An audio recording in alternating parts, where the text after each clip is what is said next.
بسم الله الرحمن الرحيم۔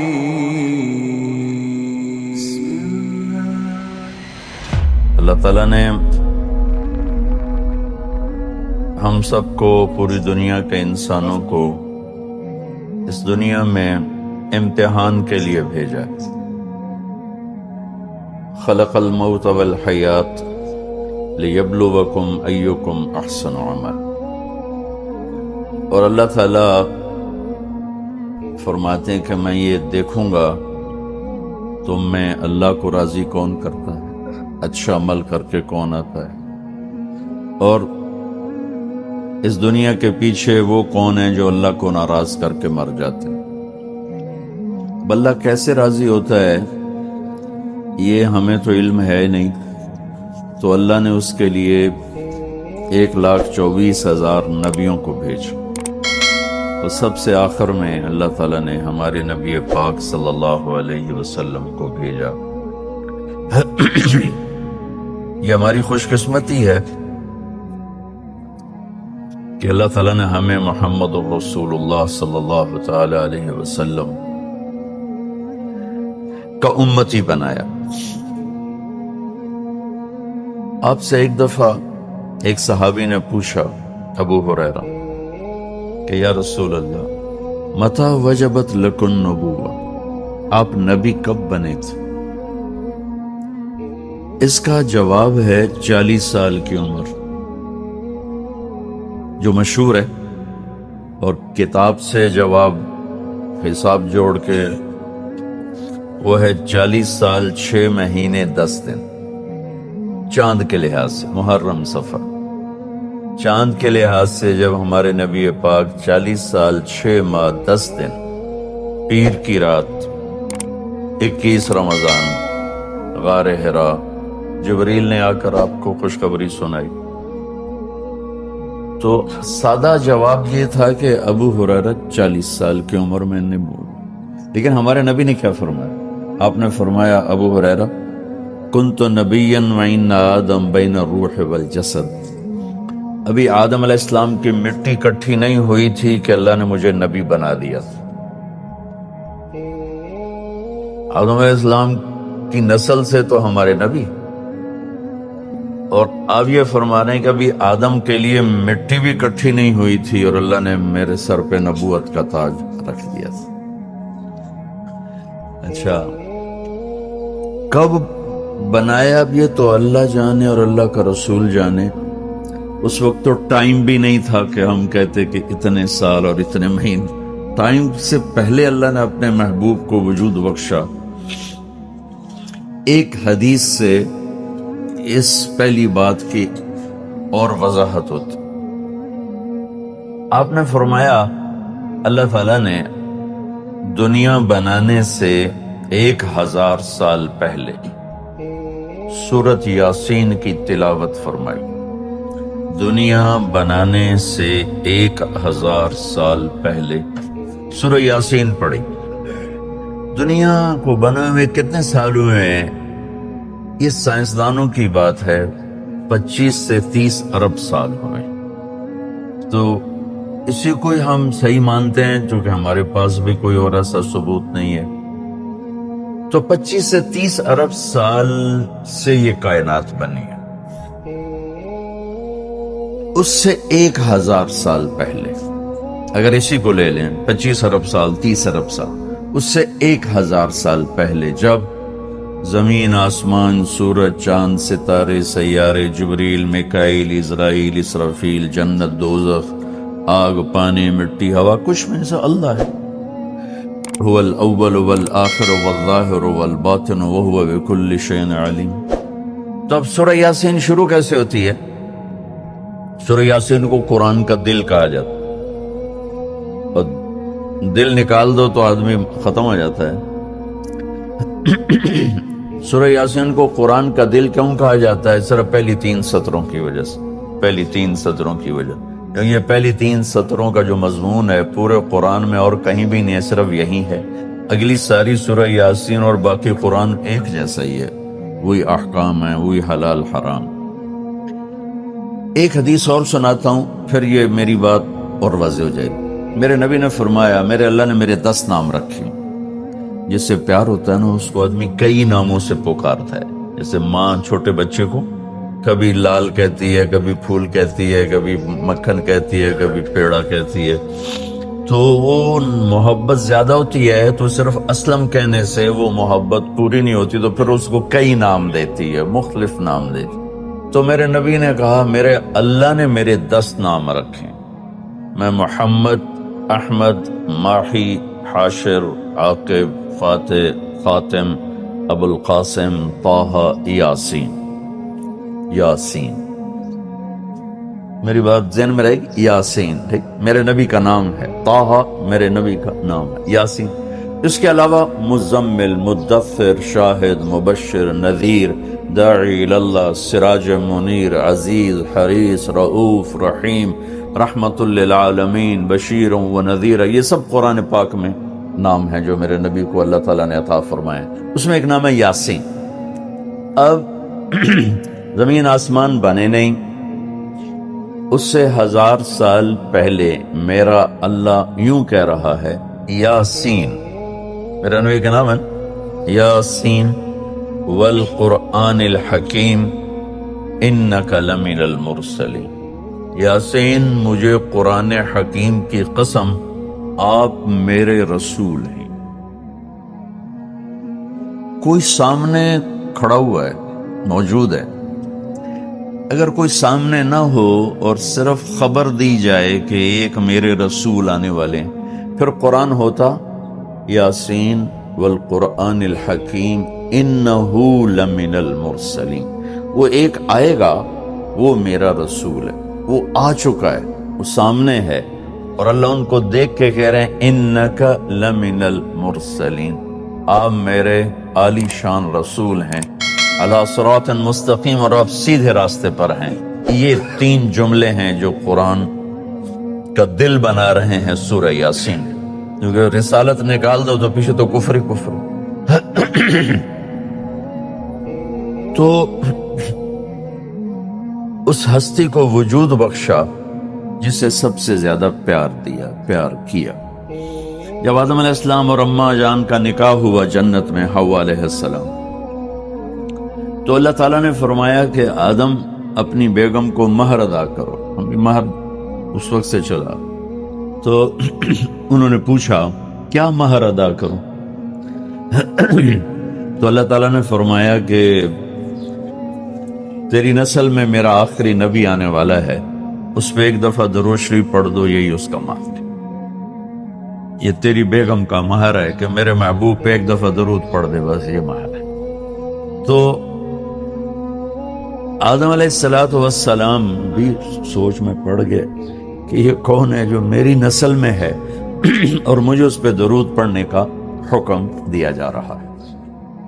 یہ ہمارے اوپر اللہ کا احسان ہوا کہ اس نے ہمیں ایک عالی شان نبی کا امتی بنایا۔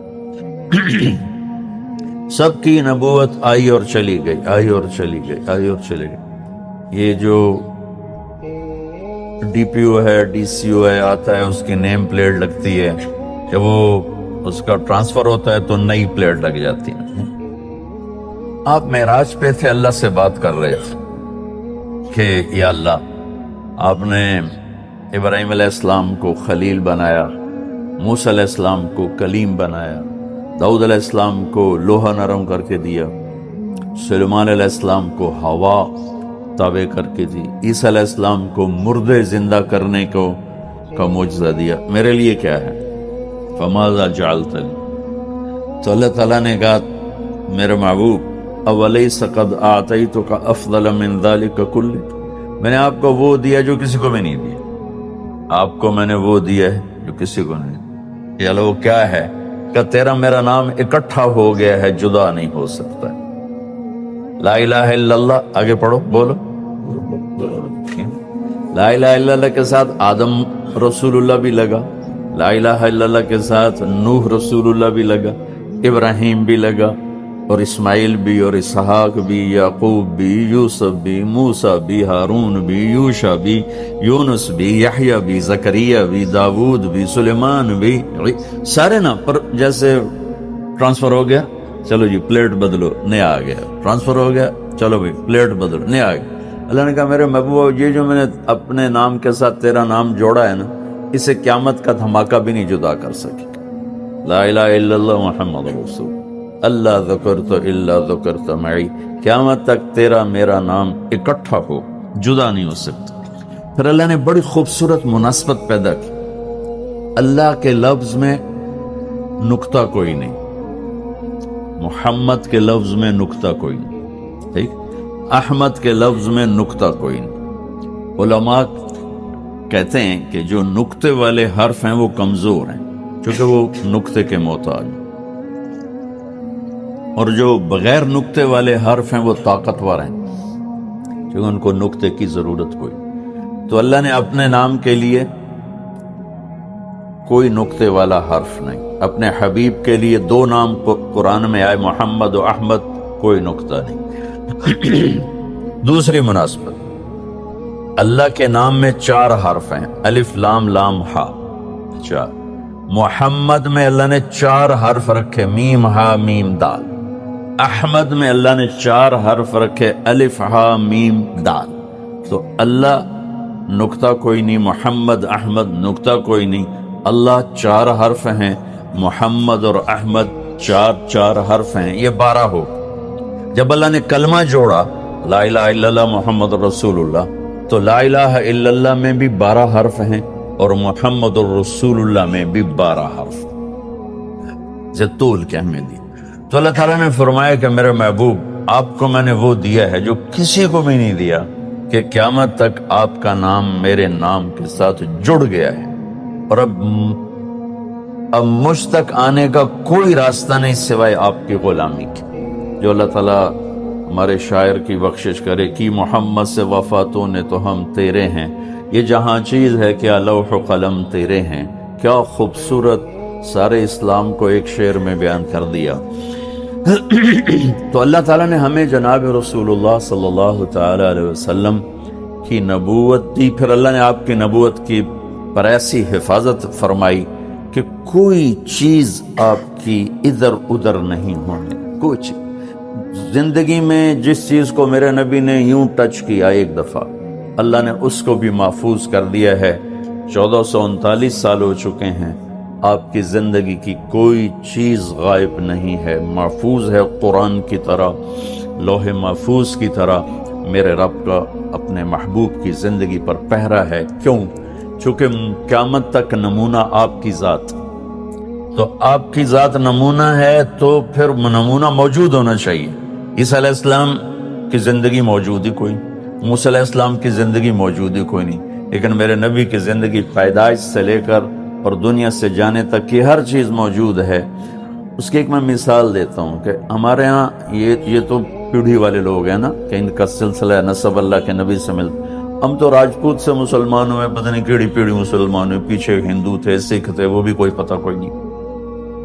تو صرف ایک ہستی ہے کائنات میں جس کی پیڑھی آدم علیہ السلام تک ہے، باقی کسی کی بھی نہیں، وہ ہے میرے آپ کے نبی محمد بن عبداللہ بن عبد المطلب بن ہاشم بن عبد مناف بن قصی بن کلاب بن مرہ بن کعب بن لوی بن غالب بن فہر بن مالک بن نضر بن کنانہ بن خزیمہ بن مدرکہ بن الیاس بن مضر بن نزار بن معد بن عدنان بن عود بن حمیسہ بن سلامان بن عوس بن بوز بن قموال بن ابی بن عوام بن ناشد بن حزاب بن بلداس بن یدلاف بن طابخ بن جاہم بن ناحش بن ماخی بن عیفی بن عبقر بن عبید بن الدعاء بن حمدان بن سمبر بن یثربی بن یحزن بن یلحن بن ارعوا بن عیلی بن زیشان بن عیسر بن اقناد بن ایہام بن مقصر بن ناحذ بن زارع بن سمی بن مزی بن عوض بن عرام بن قیدار بن اسماعیل بن ابراہیم بن عادر بن ناحور بن سروج بن رعو بن فائش بن عابر بن ارفخشاد بن سام بن نوح بن لامک بن متوشالہ بن ادریس بن یرد بن ملعیل بن قینان بن آنوش بن شیس و بن آدم علیہ السلام۔ یہ میرے نبی کی میں نے گھوٹکی میں بیان کیا پرانی بات، میں نے پیڑھی سنائی۔ اگلے دن کوئی 8 بجے 2 دوست آ گئے، بڑے بھاگے کہ جی وہ کچے سے ڈاکوؤں کا سردار آپ کو ملنے آیا۔ میں نے کہا میرے پاس تو پیسے کوئی نہیں، مجھ سے کیا لے؟ جی آپ کو ملنا چاہتا۔ میں نے کہا بلا لو۔ تو وہ آ گیا جی، چھوٹا سا قد، تو آ کے وہ ملا بڑی عقیدت سے۔ تو سندھی سرائکی سے ملتی جلتی اور ہماری سرائکی ہے زبان، تو تھوڑی تھوڑی مجھے سمجھ میں آئی اس کی۔ وہ اردو جانتا نہیں تھا، اپنی سندھی میں بول رہا تھا، اور کافی سارا میں سمجھ رہا تھا سرائکی کی وجہ سے۔ تو وہ کہنے لگا سائیں تساں جو نبی دا پیڑھی سنایو، رات تساں جو نبی دا پیڑھی سنایو، اور ساتھ ہی اس نے زارو قطار رونا شروع کر دیا۔ مجھے رونا آیا کہ ایک ڈاکو کے دل میں بھی نبی کی کیا عشق کروں گا۔ انہوں نے رونا شروع کر دیا، تساں جو نبی دا پیڑھی سنایو۔ اور مجھے بعد میں پتا چلا کہ پھر اس نے توبہ کر لی، اور ایسی توبہ کی کہ پیچھے پلٹ کے نہیں دیکھا۔ پھر اس کے ساتھیوں نے اس کو قتل کر دیا، اس نے موت قبول کی۔ پھر اس نے دوبارہ صرف نبی کی پیڑھی سن کے انہوں نے کہا صحیح میری توبہ۔ تو میرے بھائیو، اللہ نے ہمیں ایک عظیم الشان ہستی سے نوازا ہے۔ ایک واقعہ سناتا ہوں۔ آپ کی مجلس لگی ہوئی تھی، ایک بدو یعنی دیہات اونٹ پہ جا رہا تھا۔ گوہ کو کیا کہتے ہیں سندھی میں؟ گوہی کہتے ہیں، ہاں گوہی۔ عرب جاہلیت میں گوہ کھاتے تھے، تو اس نے ایک ماری ہوئی تھی اور اس کو لے جا رہا تھا۔ وہ کہنے لگا یہ کون ہے؟ تو لوگوں نے کہا یہ وہ ہیں جو کہتے ہیں میں نبی ہوں۔ تو اس نے اپنے اونٹ کو موڑا، گوہ کو رسی سے کھولا، مری ہوئی تھی، اور آپ کے سامنے ایسے پھینک دی۔ کہنے لگا یہ تجھے کہہ دینا تو اللہ کا نبی ہے تو تجھے مان جاؤں گا۔ اور بڑا ایسے نا اکڑ کے کھڑا ہو گیا کہ مر جائے تو انسان نہیں بولتا تو جانور کہاں سے بولے گا؟ جانور تو زندہ نہیں بولتا تو مردہ کہاں سے بولے؟ تو ایسے کھڑا، اور وہ ایسے سر زمین پہ مردہ پڑی ہوئی ہے۔ تو آپ نے ایک نظر اس کو دیکھا، سبحان اللہ۔ آپ نے کہا یا رب اے گوہ، تو اس کی آنکھیں ایسے کھل گئی، اور اس نے یوں اپنی گردن اٹھا کر کہا، اتنے زور سے بولی کہ پوری مجلس میں آواز پھیل رہی تھی۔ اس نے کہا لبیک و سعدیک یا زین من وافا یوم القیامہ۔ اس نے کہا میں حاضر، لبیک میں حاضر، سعدیک میں حاضر، میرا بخت جاگ اٹھا، آج مجھے 2 جہان کے سردار نے بلایا ہے۔ آپ کو ٹائٹل کیا دیا وہ بتانا چاہتا، یا رسول اللہ نہیں کہا اس نے، سبحان اللہ۔ قرآن بھی بتاتا ہے اور میرے نبی بھی بتاتے ہیں قیامت کا دن بڑا خوفناک ہے۔ تو اب وہ کیا کہہ رہی، میں حاضر، میری سعادت، اے وہ ہستی جس کی برکت سے قیامت کا خوفناک دن بھی خوبصورت ہو جائے۔ وہ بڑا اوکھا دینے پر آپ کی تو فعل وہ دن بھی خوبصورت ہو جائے، آپ اس کو خوبصورت بنا دیں گے۔ تو بدو نے ایسے آنکھیں ذرا جھپکا کے دیکھا، بھی ایک ہی اور ہے۔ آپ نے اسے فرمایا من تعبد، کس کی بندگی کرتی ہو؟ تو اس نے کہا من فی السماء عرشہ وفی الارض سلطانہ وفی البحر سبیلہ وفی الجنت رحمتہ وفی النار عقابہ۔ اس نے کہا یا رسول اللہ، جس کا عرش آسمانوں پر ہے، جس کی حکومت زمینوں پر ہے، جس کے راستے پانیوں میں ہیں، جس کی رحمت جنت میں ہے، جس کا عذاب دوزخ میں ہے، وہ میرا رب ہے، میں اس کی بندگی کرتی ہوں۔ آپ نے فرمایا من انا، میں کون ہوں؟ غلط، میں کون ہوں؟ بدو نے کہا تھا نا یہ کہے گی تو مانو، من انا، میرے بارے میں کیا کہتی ہو، میں کون ہوں؟ تو اس نے کہا انت رسول رب العالمین، آپ رب العالمین کے رسول ہیں۔ اور قربان جاؤں، اس کو بھی پتا تھا کہ صرف رسول ماننے سے ایمان پورا نہیں ہوتا، وخاتم النبیین، اور آپ آخری نبی ہیں، آپ کے بعد کوئی نبی نہیں ہے۔ مہر لگائی ختم نبوت کی گوہ نے، وہ بھی مری ہوئی۔ پھر اس نے آگے فتویٰ دیا، قد افلح من صدقک وقد خاب من کذبک، یا رسول اللہ جو آپ کی غلامی میں آئے گا بس وہی کامیاب ہے، باقی سارے ناکام ہو جائیں گے۔ اور پھر وہی مردہ گو۔ تو آپ نے فرمایا اب کیا کہتے؟ کہتا گو تیرا کلمہ پڑھ گئی، میں نے پڑھا، تجھے پڑھا دے کل۔ میں نے آپ کو چھوٹی سی جھلک دکھائی ہے، 7 سمندر کو سیاہی بنا کے اپنے نبی کی تعریف لکھوں تو سمندر ختم ہو جائیں گے، میرے نبی کی تعریف ختم نہیں ہو، لیکن میرے نبی کی زندگی کا خلاصہ 3 باتیں بتا کے۔ فرائض کے بعد، فرائض تو ایسی چیز ہیں جس میں کوئی گنجائش کوئی نہیں، نماز ہے، روزہ ہے، زکوٰۃ ہے، حج ہے۔ حج اور زکوٰۃ مالداروں کے لیے ہے، روزے میں مریض کو معافی ہے، مسافر کو معافی ہے، نماز ایسی چیز ہے جس کو اللہ نے فرمایا اس میں کوئی معافی نہیں۔ 1439 ہجری ہے، 1439 سال میں اگر کسی کو نماز کے لیے گنجائش نظر آتی ہے تاریخ پڑھنے کے بعد، تو وہ کربلا میں میرے نبی کے نواسے اور ان کی اولاد کو نظر آتی کہ تاریخ نے اتنا بڑا ظلم بھی نہیں دیکھا اور اتنا بڑا مظلوم بھی نہیں دیکھا، ظلم بھی انتہا پر اور مظلوم بھی انتہا پر ہے۔ اور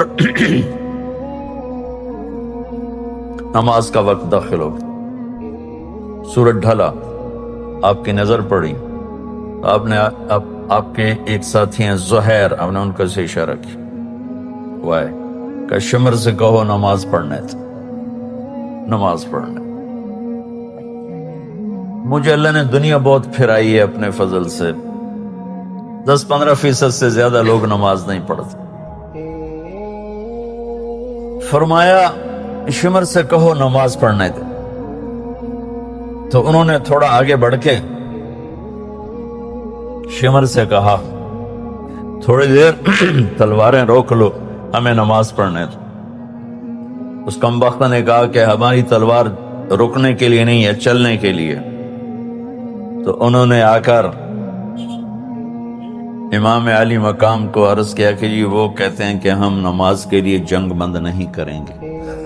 تو کہتا چلو ٹھیک ہے، انہوں بات اگاں چلیے، اور اللہ کی قسم اٹھا کے کہتا ہوں اگر میرے نبی کا یہ قافلہ نماز چھوڑ بھی دیتا تو ان کے لیے کوئی مسئلہ نہیں تھا، کہ جنگ سے پہلے آنکھ لگ گئی، اتنا سکون ہے اندر میں کہ موت سامنے اور آنکھ لگ گئی، آنکھ کھلی تو ہنسنے لگی۔ تو زینب بہن نے پوچھا یہ ہنسنے کا کون سا موقع ہے؟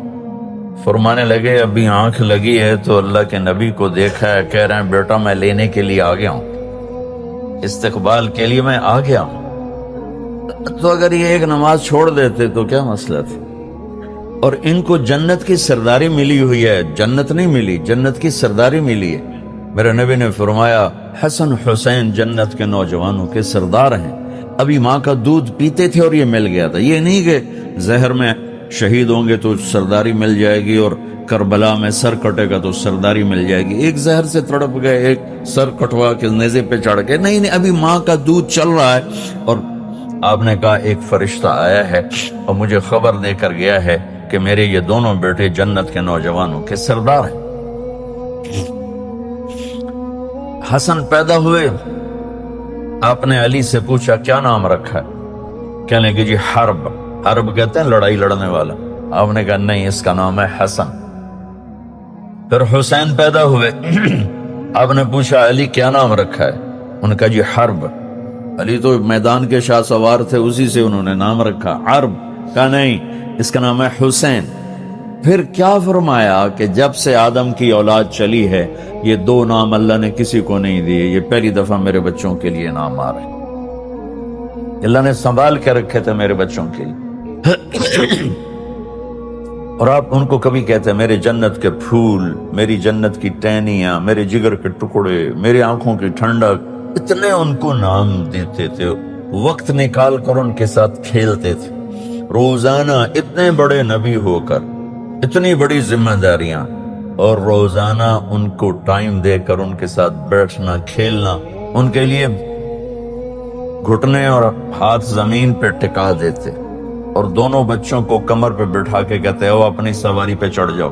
پھر کمرے میں چکر لگاتے ایسے، اور پھر ان کو یوں کر کے کہتے تمہارا اونٹ کیسا ہے، تمہارا اونٹ کیسا ہے، کیف مطیتکما.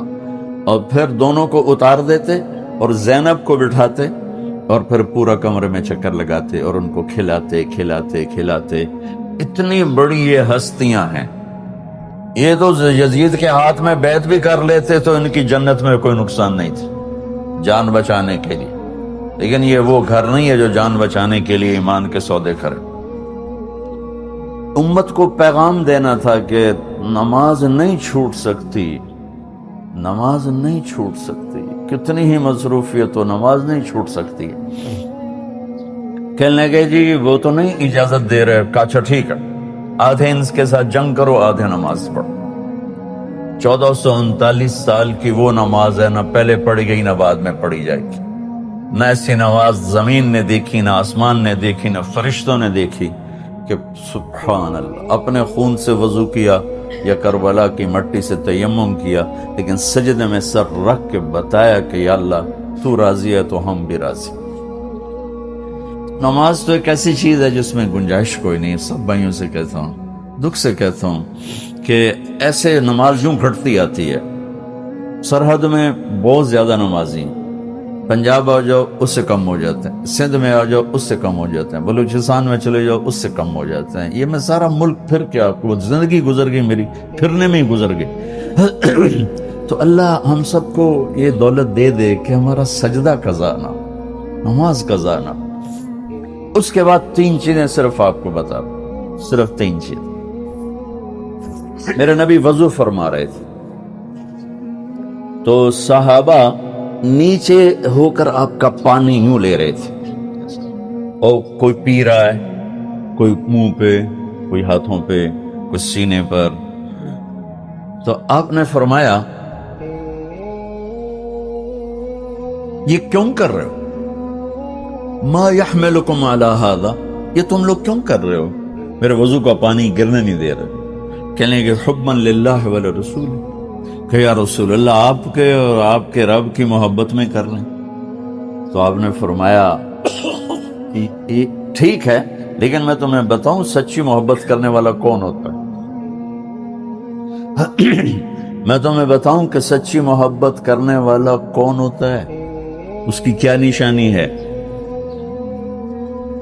اور وہ ہوتا ہے جس سے میں اور میرا رب بھی پیار کرتے ہیں.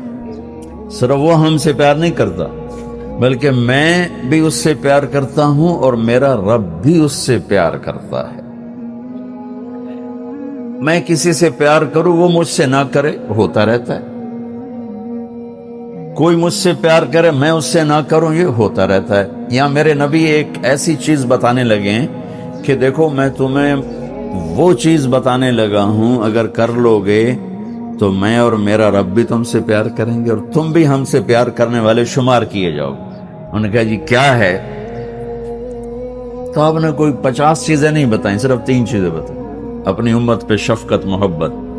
فَلْيَسْتَقِ الْحَدِيثَ إِذَا حَدَّثَ فَلْيُؤَدِّ الْأَمَانَةَ إِذَا تُؤْمِنَ فَلْيُحْسِنْ جِوَارَ مَنْ جَاوَرَهُ. سبحان. کہ اگر مجھ سے اور میرے رب سے محبت کا دعویٰ ہے تو سچ بولنا پڑے گا، جھوٹ نہیں بولنا. سچ بولنا پڑے گا، جھوٹ نہیں بولنا. یہ نہیں کہا 100 رکعت تہجد پڑھو گے تو پھر تمہارا عشق مکمل ہو. عبادت سے نہیں جوڑا، اخلاق سے جوڑا. عبادت سے نہیں جوڑا، اخلاق سے جوڑا.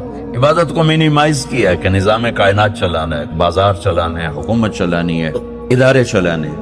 تو اللہ تعالیٰ کو عبادت کے لیے فرشتے بے شمار پڑے ہوئے ہیں. اتنا کیا جس پر اس کی روح کو طاقت ملے فرائض کی حد تک. فَلْيَسْتَقِ الْحَدِيثَ إِذَا حَدَّثَ، کہ اگر میرے رب سے اور مجھ سے محبت کا دعویٰ ہے تو پہلی نشانی ہے سچ بولنا ہوگا، جھوٹ نہیں جھوٹ بولنے والے کا دعویٰ خارج، جیسے ہماری عدالتوں میں دعویٰ خارج ہو جاتا ہے دلیل نہ ہو تو کب دعویٰ خارج، اگر جھوٹ بولتا ہے زندگی میں تو دعویٰ خارج۔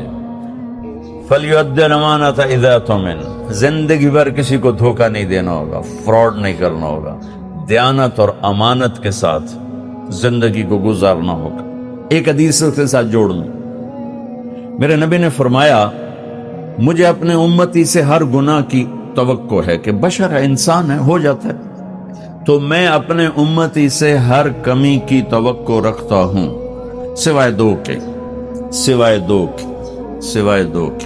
کہ اگر وہ میرا ہے اور مجھ سے کوئی تعلق ہے، ایک جھوٹ کبھی نہیں بولے گا، ایک دھوکہ کبھی نہیں دے گا، ایک جھوٹ کبھی نہیں بولے گا، ایک دھوکہ کبھی نہیں دے گا۔ تو میں دوبارہ اس حدیث پر آتا ہوں، ایک سال اور یاد آ گئی، میرے نبی سے پوچھا گیا یا رسول اللہ مسلمان بزدل ہو سکتا ہے؟ ڈرپوک، آپ نے کہا ہو سکتا ہے، بخیل ہو سکتا ہے، کنجوسی کہتے ہیں سندھی میں، کنجوس ہو سکتا ہے؟ آپ نے کہا ہو سکتا ہے۔ یا رسول اللہ جھوٹ بول سکتا ہے؟ کہا نہیں، جھوٹ نہیں بول سکتا، بزدل بھی ہو سکتا ہے، ڈرپوک بھی ہو سکتا ہے، کنجوس بھی ہو سکتا ہے، جھوٹ نہیں بولے گا۔ میرا امتی ہو کہ جھوٹ نہیں بولے گا، میرا امتی ہو کہ دھوکہ نہیں دے گا۔ من غش فلیس منا، جس نے دھوکہ دیا میری امت سے نکل گیا۔ میرے نبی روزانہ ظہر کے بعد بازار کا چکر لگاتے تھے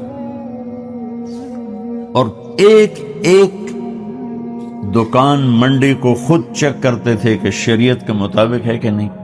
ہمارے علماء کو تو بازار کا راستہ نہیں آتا اور اس کو بزرگی سمجھتے ہیں کہ ہم بڑے بزرگ ہیں، ہم تو کبھی بازار جاتے ہی نہیں۔ میرے نبی روزانہ بازار جاتے تھے تو ایک منڈی میں ڈھیر لگا ہوا تھا غلے کا، جو یا گندم، بارش ہوئی تھی لیکن وہ خشک تھا، تو آپ نے اندر ہاتھ ڈال کے نکالا تو اندر سے گیلا۔ آپ نے کہا یہ کیا کیا؟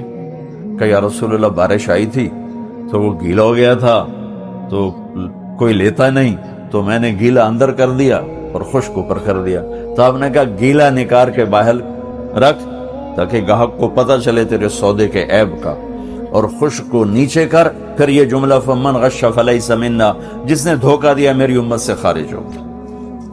کتنی سخت بات فرمائی، جس نے روزہ نہیں رکھا میری امت سے خارج ہو گیا، یہ نہیں کہا کہ جس نے دھوکہ دیا میری امت سے خارج ہو گیا۔ تو میں دو باتیں آپ کو بتا رہا تھا، اللہ اس کے رسول دونوں کی طرف سے محبت کا دعویٰ مکمل ہو جائے۔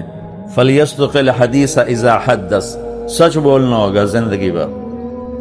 فَلْيُؤَدِّ الْأَمَانَةَ إِذَا اؤْتُمِنَ، کسی کو دھوکہ نہیں دینا ہوگا۔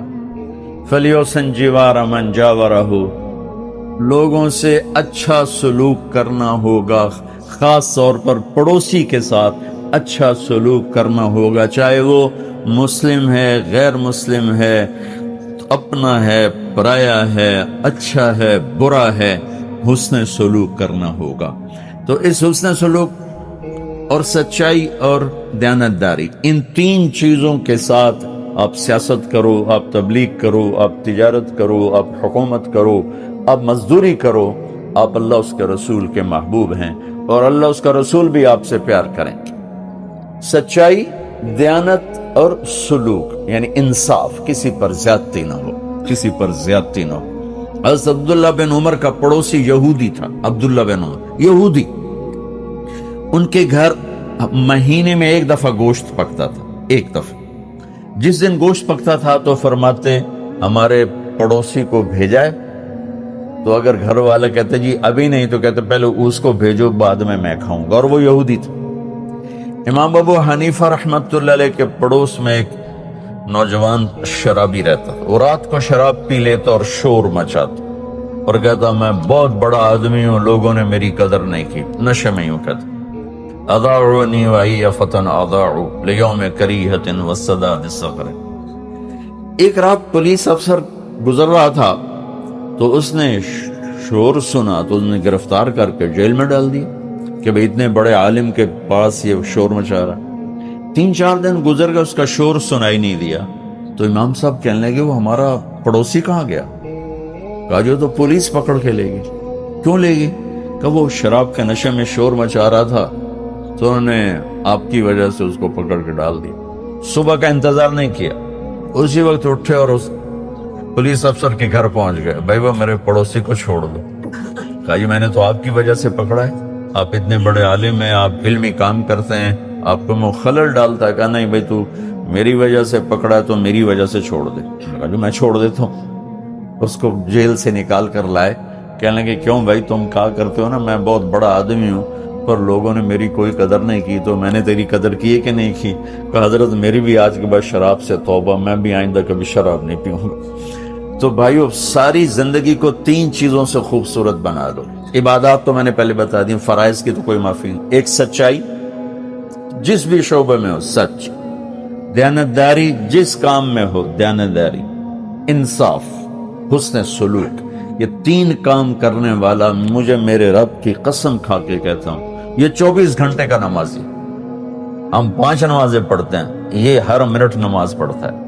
یہ دفتر میں بھی وہی ثواب پاتا ہے، یہ سیاست کی کرسی پر بیٹھ کر، صدارت کی کرسی پر بیٹھ کر، غلہ منڈی میں بیٹھ کر، بکرا منڈی میں بیٹھ کر، کھیت میں ہل چلا کر، اور مسجد میں صف میں سجدے میں سر رکھ کر یہ اللہ سے ایک جیسا اجر پاتا ہے۔ یہ 3 کام اتنے عظیم کام ہیں، سچائی، دیانت، انصاف۔ اس کے الٹ جھوٹ، دھوکہ، ظلم یہ قوموں کو تباہ کر دیتا ہے۔ کسی بھی قوم کی ہلاکت کے لیے کبھی کوئی سازش کامیاب نہیں ہوتی، وہ اپنے اندر سے ہلاک ہوتے ہیں، اور وہ 3 چیزیں ہیں، جھوٹ، دھوکہ، ظلم و ستم۔ ایک فرد میں ہو، ایک قوم میں ہو، ایک ملک میں ہو، یہ برباد ہو جائیں گے۔ سچائی اور دیانت اور انصاف جس ملک میں، جس قوم میں، جس فرد، جس ادارے میں، اللہ اس کو عزت دے گا، جو سورج کی طرح چمکائے گا چاہے اللہ کا انکار کرتے۔ اور جو جھوٹ، ظلم اور زیادتی کا شکار ہیں وہ راتوں کو تہجد پڑھیں، دن میں روزے رکھے، اللہ ان کو ذلیل کر دے گا۔ تو بھائیو یہ ہمارا خوبصورت دین ہے جو میرے نبی نے ہم تک پہنچایا، اور اللہ تعالیٰ کہ فضل و کرم سے آج تک وہ زندہ سلامت ہمارے پاس ہے۔ تو یہ تبلیغ اس کو سیکھنے کی ایک خوبصورت محنت ہے۔ آپ سب دوستوں سے گزارش ہے، آج سے اجتماع شروع ہو رہا ہے، اس میں بھی تشریف لائیں اور اپنی 24 گھنٹے کی زندگی میں سچ کو زندہ کریں، دیانتداری کو زندہ کریں، حسن سلوک اور اچھے اخلاق کو زندہ کریں، تو اللہ تعالیٰ دنیا بھی بنا دے گا اور اللہ تعالیٰ آخرت بھی بنا دے گا۔ حضرت سلمان فارسی رضی اللہ عنہ مردائن کے افسر بن گئے، بڑے گورنر بن کر آئے تو چوریاں شروع ہوئی۔ پہلے تو کوشش کرتے رہے کہ ایسے ہی ٹھیک ہو جائے، پھر کہنے لگے اچھا بھائی کاغذ قلم لاؤ۔ لکھا مدائن کے گورنر کی طرف سے جنگل کے درندوں کے نام، آج رات تمہیں جو آدمی چلتا پھرتا مشکوک نظر آئے اسے پھاڑ دینا، اپنے دستخط کر کے شہر سے باہر اس کو کیل سے گاڑ دو۔ ادھر رابطہ 2 رکعت کے ذریعے اوپر اور ادھر جنگل کے درندوں کو حکم، ادھر رابطہ اوپر ہے اور خالنی مہرے ہے شطرنج کی مہروں کی طرح۔ اچھا کہا بھائی آج کسی کو ضرورت نہیں ہوئی، آپ کے 2 نفل وہ کام کریں گے جو بڑے بڑے ہتھیار کام نہیں کر سکیں گے، اور ان سارے ظالموں اور بدماشوں کو اللہ تبارک و تعالیٰ گردن مروڑ کر تمہارے قدموں میں ڈال دیں گے۔ پھر اللہ تعالیٰ اور اس کے رسول صلی اللہ علیہ وسلم والا طریقہ سیکھ لو۔ تو اس کی بھی ٹریننگ چاہیے، بغیر ٹریننگ کے کیسے آئے گا؟ تو جو تبلیغ کا کام ہے اس زندگی کی ٹریننگ ہے جس میں ہمارے سارے جسم کے اعضاء اللہ تعالیٰ اور اس کے رسول کے حکم کے تابع ہو جاتے ہیں۔ حضرت عقبہ بن نافع رضی اللہ عنہ جب پہنچے تیونس میں تو کہروان کا شہر جو اب بھی موجود ہے، یہ پہلے جنگل تھا، 11 کلومیٹر لمبا چوڑا جنگل تھا، یہاں چھاونی بنی ہوئی تھی۔ لشکر کے 19 صحابہ کرام تھے، انہوں نے صحابہ کو لے کر ایک ٹیلے پر چڑھ کر اعلان کیا کہ جنگل کے جانوروں، ہم اللہ تعالیٰ اور اس کے رسول صلی اللہ علیہ وسلم کے غلام ہیں، یہاں چھاونی بنائی ہے، 3 دن میں خالی کر دو، اس کے بعد جو ہمیں ملیں گا ہم اسے قتل کر دیں گے۔ یہ واقعہ عیسائی مورخین نے بھی اپنے کتاب میں نقل کیا ہے۔ عیسائی مورخین اس واقعے کو لکھتے ہیں، اس کی حقانیت کا اعتراف کرتے ہیں۔ 3 دن میں سارا جنگل خالی ہو گیا، اور اس منظر کو دیکھ کر ہزاروں افریقن قبیلے اسلام میں داخل ہو گئے کہ ان کے تو جانور بھی مانتے، ہم کیسے نہ مانیں۔ قتادہ بن نعمان ایک صحابی ہے، احد کی لڑائی میں اپنی آنکھ میں ایک تیر لگا، اندر گھس گیا تو ساری آنکھ چورا چورا ہو گئی، قیمہ ہو گئی۔ آنکھ کا وہ قیمہ اٹھا کر لے گئے، یا رسول اللہ میری آنکھ ضائع ہو گئی، آپ اللہ تعالیٰ سے دعا کرے کہ اللہ تعالیٰ میری آنکھ ٹھیک کر دے۔ تو آپ صلی اللہ علیہ وسلم نے فرمایا آنکھ لوگے یا جنت لوگے؟ انہوں نے کہا دونوں ہی لوں گا، اللہ تعالیٰ کے پاس کیا کمی ہے، دونوں ہی لوں گا۔ یا رسول اللہ صلی اللہ علیہ وسلم میری بیوی کو برا لگے گا کہ میری آنکھ نہیں ہے، تو آپ مسکرا دیے۔ وہی قیمہ تھا، اٹھایا، اسے آنکھ کے ڈھیلے میں رکھا اور یوں ہاتھ پھیرا، اے اللہ اس آنکھ کو دوسری سے خوبصورت کر دے۔ پھر وہ آنکھ دوسری سے خوبصورت ہو کر چمک رہی تھی، دمک رہی تھی۔ شافی تو اللہ تعالیٰ ہے جو چاہے کر دے۔ بھائی اللہ کا ساتھ لو، وہ اللہ جب ارادہ کرے گا تو آپ کے کام بنا دے تو کوئی اس کو روک نہیں سکے گا۔ سارا جہان آپ کے پیچھے اور اللہ تعالیٰ آپ کے آگے، تو سارا جہان قریب نہیں کھڑا ہو سکتا۔ سارا جہان آپ کے آگے حفاظت کو اور اللہ تعالیٰ کا ارادہ ہو ہلاکت کا، سب مٹی کی مورتی ثابت ہوں گے، کچھ نہیں کر سکیں گے۔ میں مصیبت ڈال دوں تو پاکستان کو، تو ساری دنیا کے ماہرین معاشیت اس مصیبت کو دور نہیں کر سکیں گے۔ لوگ پاگل ہے کہ اندھوں سے پوچھ رہے ہیں کہ راستہ بتاؤ، اور اگر میں بھلائی کا ارادہ کر لوں تو سارا جہان مل کر تمہیں نقصان نہیں پہنچا سکتا۔ جب صحابہ اکرام رضی اللہ عنہم ایران میں داخل ہوئے، جب ایران کے بادشاہ یزدور کے پاس گئے تو درباری ہنسنے لگے کہ اچھا انہی تیروں سے ایران کو فتح کرنے آئے ہو؟ ان کے تیر چھوٹے چھوٹے تھے اور ایرانیوں کے تیر بڑے بڑے تھے، کہا ان چھوٹی چھوٹی تلواروں سے ایران فتح کرو گے؟ تو صحابہ اکرام رضی اللہ عنہ نے کہا تم اس کی تیزی میدان میں دیکھو گے، ہمارے ساتھ اللہ تعالیٰ کا غیبی نظام ہے اور ہم حضرت محمد صلی اللہ علیہ وسلم کے غلام ہیں۔ آج جو بات چھوٹی ہوئی ہے، حضرت علی رضی اللہ عنہ عشاء کی نماز پڑھ کر گھر کی طرف نکلے تو ساتھی پہرا دے رہے تھے، کہا یہ کیوں پہرا ہے؟ کہا آپ کو خطرہ اس لیے پہرا دے رہے۔ فرمایا کس کی وجہ سے پہرا دے رہے ہو، زمین والوں سے یا آسمان والوں سے؟ تو اس پہرا دینے والے نے کہا آسمان والے سے پہرا کون دے سکتا ہے، ہم زمین والوں سے پہرا دے رہے ہیں۔ فرمایا جاؤ سو جاؤ، آسمان والا جب تک طے کرتا ہے زمین والے کے پہرے نفع نہیں دیتے، جب آسمان والا طے نہیں کرتا تو یہاں کے تیر تلوار کچھ اثر نہیں کرتے، جاؤ آرام کرو، اور واپس بھیج دیا۔ میرے بھائیوں، آج مصیبت پر اللہ تعالیٰ کی طرف دوڑ ختم، تنگی میں اللہ تعالیٰ یاد نہیں آتا، مصیبت و پریشانی میں یاد نہیں آتا، جب سارے اسباب ٹوٹ جاتے ہیں تب اللہ تعالیٰ کو یاد کرتے ہیں۔ کوئی کہے ڈاکٹر کے پاس جاؤ، کوئی کہے تھانے دار کے پاس جاؤ، کوئی کہے وکیل اور جج کے پاس جاؤ، تو میں اللہ تعالیٰ سے تعلق کاٹ کر اپنے جیسے مخلوق کے پاس جاؤں تو مجھ سے بڑا احمق کون ہوگا؟